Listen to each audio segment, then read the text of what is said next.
What's going on? It's the RapNerd, and I just got back from seeing the latest horror film that released over the weekend called Cuckoo. Now, the story follows a girl named Gretchen who is grieving over the death of her mother. And in that process, she now has to move with her dad, who's been remarried and had a child with this new wife of his.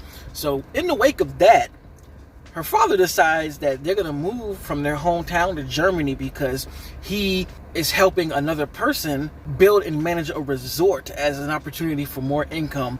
But when they arrive there, Gretchen starts to have all kind of weird occurrences happen. And when she goes digging, the rabbit hole gets deep as hell. This movie for sure is the biggest what the F horror film of the year. It's straight up sci-fi horror, and to me, it is homage to the late 80s and early 90s of horror when things were just batshit crazy in the sci-fi department, and I loved it because of that. Now, what I also will say is that I don't know if mainstream horror fans will like this, and I know for a fact that everyone's not going to like this because this movie takes some really big swings with the concept and the story that is not going to work for everybody.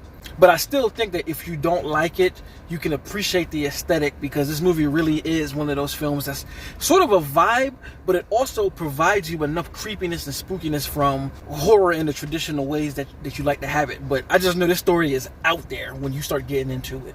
Now, the biggest thing for this film, like I said earlier, is the vibe and the aesthetic of it. Like, it feels so of that time of the 80s and 90s. And they do a really good job of stylizing it in a way that feels like something from the past, from the color palette being saturated, the contrast being turned down.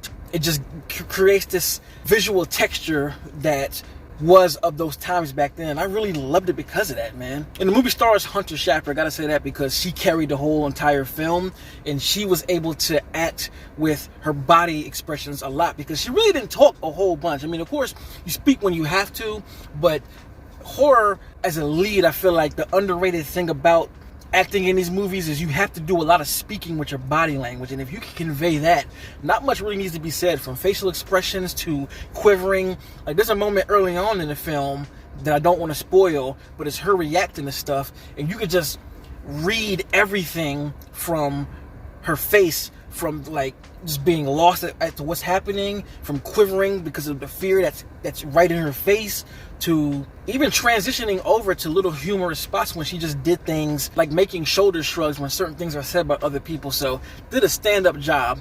And it also stars Daniel Stevens, who, again, he just crushes it. Like, him in this villain role just works so damn well. And it's just funny seeing how different he is here in comparison to Abigail, where in Abigail he's like a slick talking New Yorker, and here he is very sterile and almost robotic with his performance. And there's a reason for that, you know, once the movie gets rolling. So I already mentioned it being shot beautifully. The cinematography is gorgeous. I love the color palette. But the sound design here is what really, really just takes this thing to a new level. Because this movie, sound is an extremely big part of the film.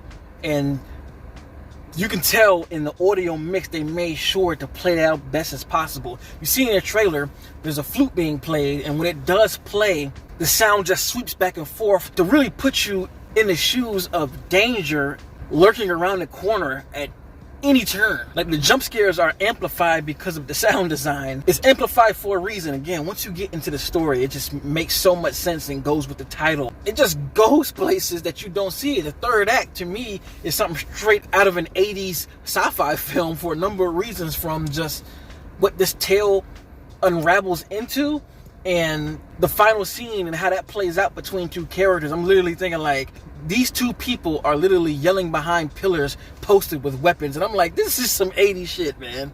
And to go into why I think this might not be for everyone is because it definitely gives you the reason as to what's going on, but just that whole thing, man, is super science fiction to the point where if you're not into what they're selling, it might not work for you.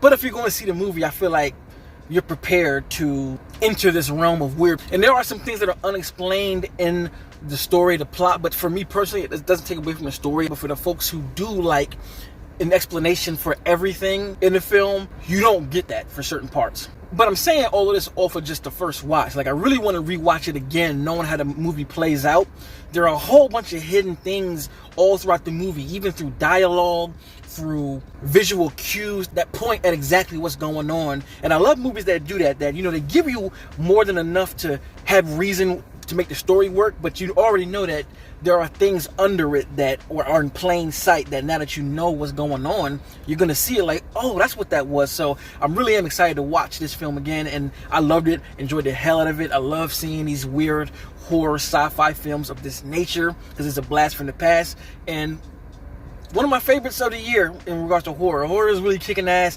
and as a fan of the genre, I am loving it. So let me know in the comments, have you seen Cuckoo?